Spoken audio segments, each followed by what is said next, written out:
नमस्कार, मैं हूं राजेश मिश्रा और आप मेरे साथ देख रहे हैं डिजिटल प्लेटफॉर्म पर नेशनल कवरेज। और आज इस एपिसोड में हम बात करेंगे पूर्वांचल में जरायम की दुनिया पर। दरअसल जरायम की दुनिया में पूर्वांचल का एक अलग इसका नाम है, इसकी पहचान है।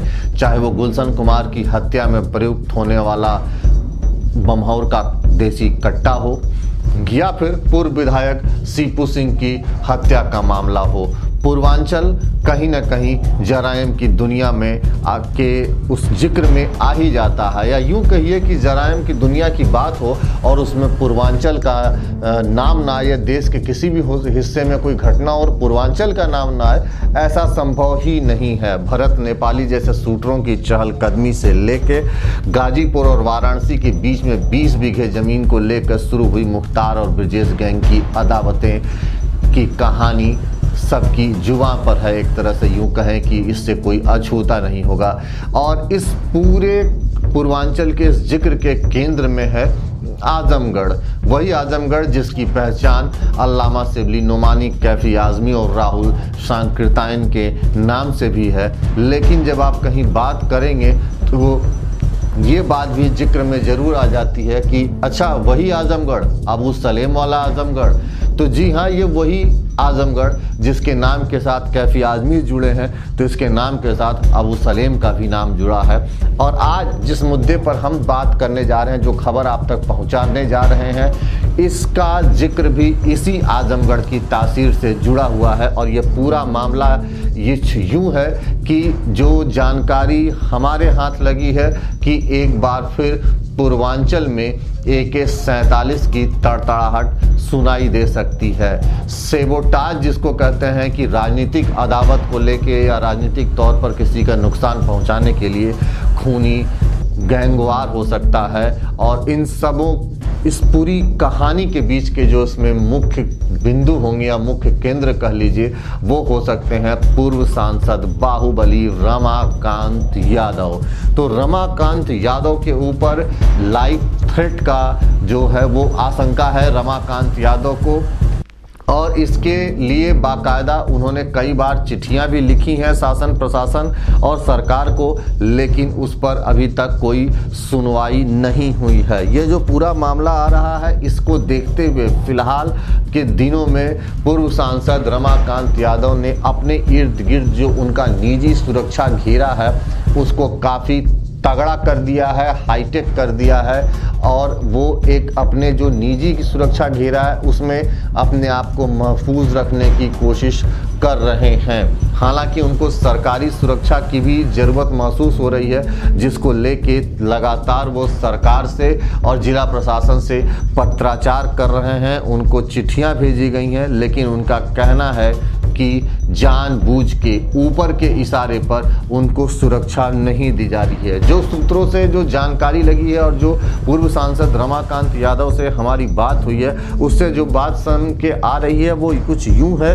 कि जनपद में, आजमगढ़ जनपद में सक्रिय जो कुछ शार्प शूटर है जिनकी एक जरायम की दुनिया में अपनी अलग पहचान है, वो पड़ोस के जनपद के एक बड़े बाहुबली के साथ संपर्क में है। यही नहीं, आजमगढ़ जिले में पड़ोस के जनपद के पड़ोस में जो आजमगढ़ जनपद की जो सीमा है उसे सटे जो जिले हैं वहाँ से और पड़ोसी राज्य बिहार से कुछ शूटर, नामचीन शूटर और आपराधिक अत्याधुनिक असलहों के साथ आजमगढ़ में देखे गए हैं। SUV गाड़ी में सवार ये शूटर किसी खुरंजी को, किसी खूनी वारदात को अंजाम देने के फिराक में है, ऐसा खुद पूर्व सांसद रमाकांत यादव का भी कहना है। तो रमाकांत यादव के ऊपर जो लाइफ थ्रेट है, इसकी पूरी कहानी आपको सुनाते हैं रमाकांत यादव की जुबानी। सरकार में कोई सुरक्षित नहीं है और सरकार ने हमारी सुरक्षा हटा लिया है। मैंने कई बार सरकार से आग्रह किया कि मुझे सुरक्षा दिया जाए। यहाँ तक कि मैंने कहा जो धन जमा होता है परसेंटेज पे, जिस तरीके से जो धन जमा करना मैं उसको जमा कर देता हूँ, मुझे दे दिया जाए। DM से मिला, SP से मिला, प्रमुख सचिव से 2 बार मिल चुके हैं और चीफ मिनिस्टर को मुलाकात तो हो नहीं पाई, लेकिन कई बार हमने डाक से भेज दिया है। तो यहाँ जिला प्रशासन ये कहता है कि ऊपर से आपके लिए निर्देश है कि उनको सुरक्षा न दिया जाए।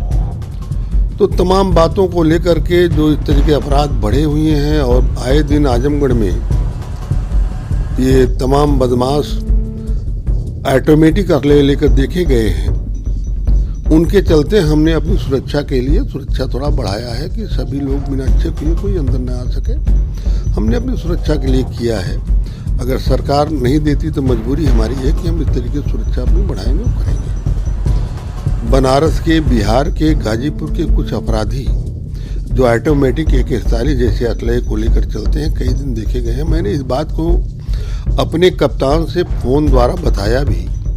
कप्तान ने आश्वासन दिया कि हम घेरवाएंगे, पकड़वाएंगे, लेकिन मैं देख रहा हूँ प्रशासन जरा भी जू नहीं देख रहा। प्रशासन कोई मतलब ही नहीं हो रहा है, न कभी कोई चेकिंग, न कोई बात, न कुछ देखना।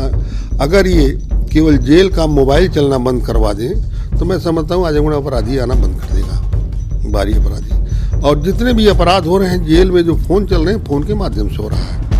मैंने कप्तान से इस बात को भी कहा कि जो जेल में फ़ोन चल रहे हैं उन फ़ोन को आप तलाशी लेके पकड़ लीजिए, अपने आप सब खुल जाएगा, पोल खुल जाएगा सर्विलांस से।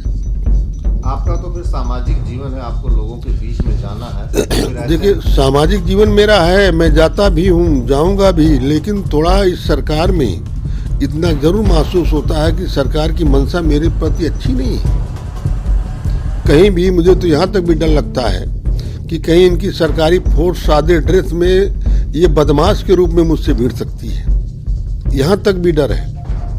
और ये सूचनाएं भी मिल रही कहीं कहीं से कि STF जो होती है या इनके जो तमाम SOG है, तमाम ऐसे लोग हो सकता है सादे ड्रेस में बदमाश के रूप में आपसे मुठभेड़ कर सकते हैं। इनके पास ऑटोमेटिक असले हैं, बाद में हो जाएगा कि इनसे मुठभेड़ बदमाशों से हुई थी, न कि सरकारी कर्मचारियों से। इसलिए तमाम बातों को लेकर के हम चिंतित हैं और इसीलिए सुरक्षा बढ़ाया हमने।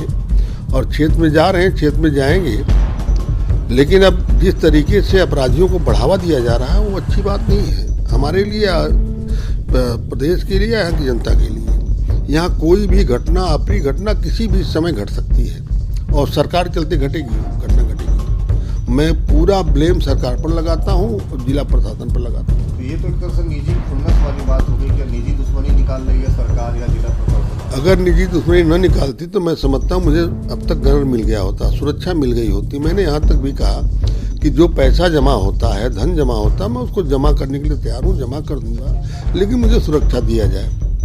जिला प्रशासन कहता है ऊपर से मनाही है आपके लिए, शासन से मना किया गया, सुरक्षा नहीं दिया जाए।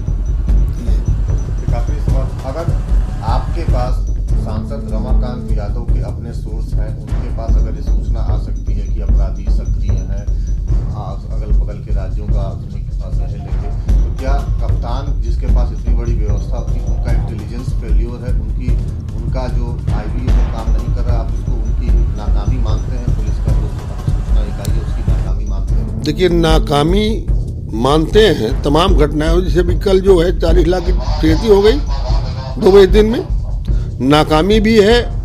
या तो हम ये मान लें कि इनकी मंशा अच्छी नहीं है, इनको छूट दिया जा रहा है।